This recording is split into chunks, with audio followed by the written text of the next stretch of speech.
Brian from briandemambro.com. We have here a very pleasing early 20th century urban plan to the city of Antwerp in Belgium. This small pocket guide is from 1922.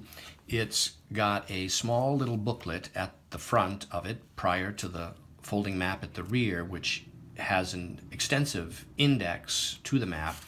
There are some advertisements in this small guide at the front as well.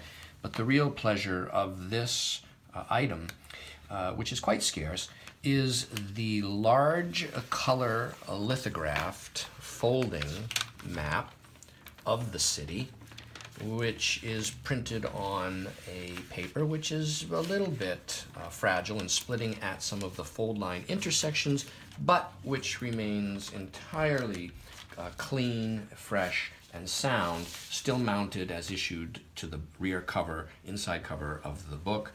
Across the top is a series of advertisements for local businesses.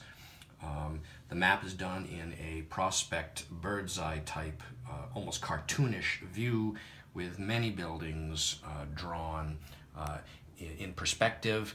There are many ships in the river, and this charming and scarce item is available right now on my website, briandemambro.com. I'll be back very soon.